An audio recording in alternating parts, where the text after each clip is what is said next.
Nesse vídeo eu vou te passar todos os segredos que você precisa saber antes de usar o carvão para suas plantas.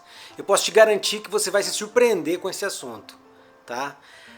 Mas antes de mais nada, para quem ainda não me conhece, meu nome é Paulo Teodoro e eu sou engenheiro agrônomo e pesquisador em biofertilizantes, e esse aqui é o nosso canal.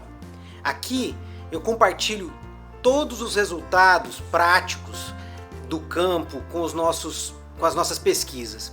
Se você ainda não está inscrito aqui no canal, eu te convido a se inscrever e a clicar aqui no sininho.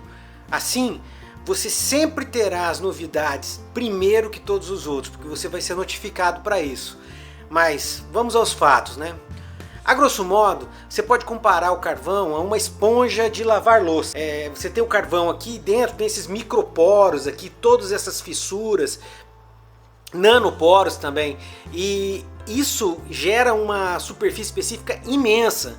E o carvão tem uma característica muito interessante, que ele tem uma carga elétrica na parede negativa. E assim retém os nutrientes, né, principalmente os macronutrientes, os cátions, né, de carga positiva na sua parede, né?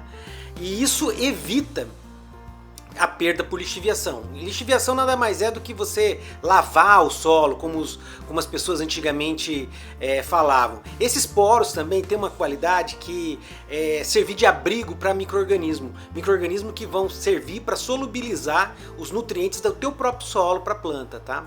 Se você aplicar o carvão puro, você vai se decepcionar. Por quê? Porque ele não tem praticamente nada ou zero de nutrientes para a planta. E ele, além disso, vai reter uma parte dos nutrientes que estão no teu solo. Então, lembrando que ele é uma esponja, tipo uma esponja de lavar louça, se eu colocar sabão ou detergente nessa esponja, eu gasto muito menos detergente para lavar a mesma louça. A mesma coisa vai funcionar com o carvão. Quando você coloca ele para acesso de outros nutrientes, ele vai absorver esses nutrientes e vai trazer de uma forma lenta para a planta essa disponibilidade, né? Então você tem que carregar, ou a gente chama também, ativar esse carvão para ser aplicado no solo e se transformar num adubo de liberação lenta, né? Esse é o pulo do gato. As plantas, elas vão absorver apenas o que elas precisam, no tempo que elas precisam, sem correr o risco de ter um desequilíbrio.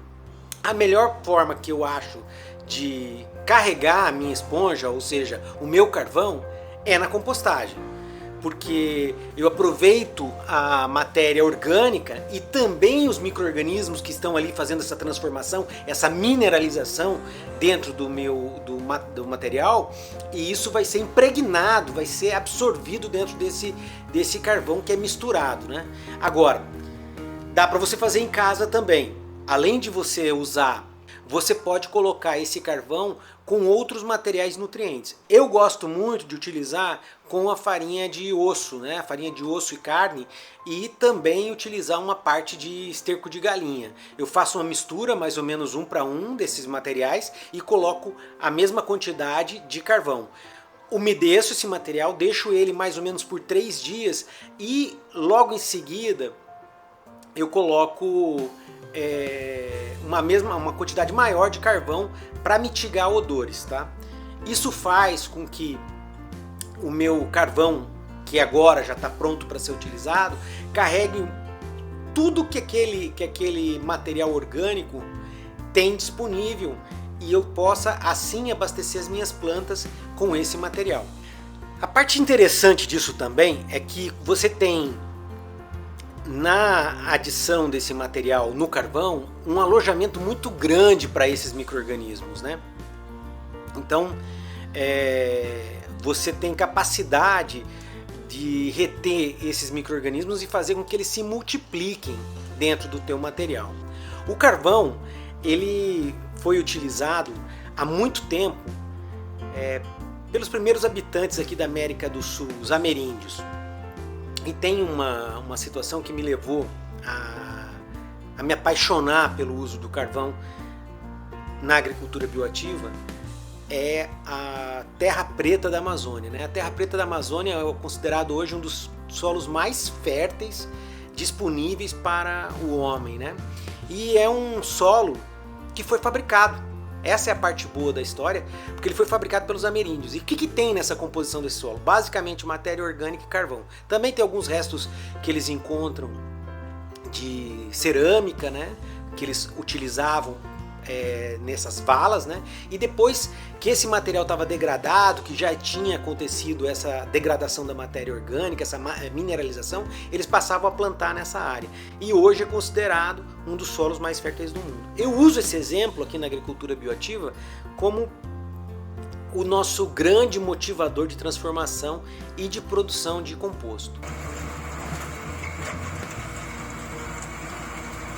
Quando você está com uma matéria tão rica quanto o carvão, e essa transformação que o carvão ela tem, né, por processo térmico, né, porque para produzir o carvão você tem que submeter esse carvão a uma temperatura acima de 350 graus, né? O ideal é que a gente trabalhe essa matéria-prima na faixa de 600 graus e você não tem oxigênio, então você tem a pirólise, que a gente chama, né? É como se você fosse assar aquela madeira e esse assado é que se transforma no carvão.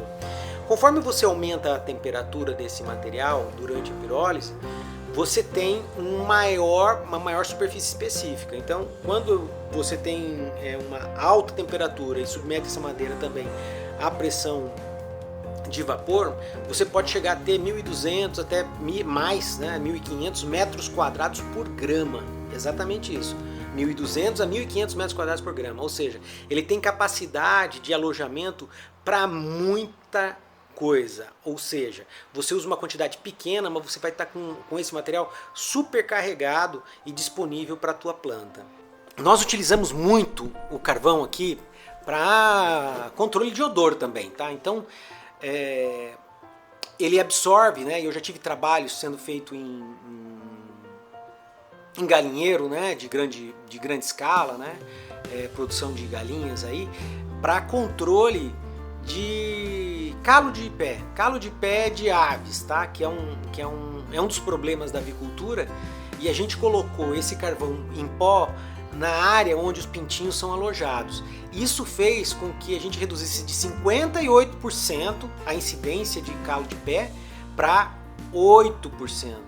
Ou seja, foi um ganho absurdo, porque hoje a avicultura ela é remunerada também de uma forma diferenciada, ela tem um bônus, um prêmio, quando ela tem essa característica.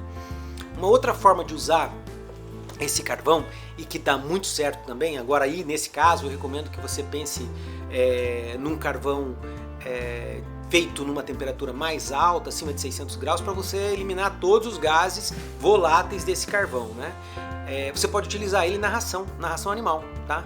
Já tem vários trabalhos lá fora utilizando esse carvão na ração animal, tá? Na faixa de 1% mais ou menos, que daria 1 kg para cada 100 kg de ração. E esse carvão ele vai absorver todos os agentes químicos que prejudicam na conversão alimentar, ou seja, a absorção desse alimento pelos animais ela é muito melhor, tanto para galinha, quanto para suíno, quanto para bovinos, tá? Você tem uma absorção muito melhor porque você elimina toda a toxidez. Quando você tem um caso de intoxicação por produto químico, a primeira coisa que eles vão te dar no hospital é carvão ativado. Então esse carvão ele absorve todas essas toxinas, tá? E você vai eliminar nas fezes, por isso que ele melhora a conversão alimentar dos animais. Eu sou um apaixonado pelo tema, sabe, de carvão, e já estudei bastante sobre isso, e lá fora é engraçado que a maioria dos trabalhos que eu tenho estudado e tenho me debruçado são trabalhos de fora do país, sabe, artigos científicos, principalmente relatando sobre o biochar. O biochar é o carvão vegetal que a gente está acostumado aqui a fazer churrasco, né? É um carvão bio de biologia e char de carvão. Então eles lá têm muito carvão mineral, por isso que eles chamam só de char, né? E o biochar é o carvão vegetal. É assim que esses trabalhos são relatados lá fora. Tá? Então você tem ganhos de produtividade considerados aí muito expressivos, tá? Quando utiliza isso em larga escala. Eu espero que vocês tenham gostado desse vídeo e Se inscrevam aqui no canal, sempre as novidades chegam primeiro para quem está inscrito, tá ok? Ativem aqui a inscrição e o sininho. Valeu, um abraço!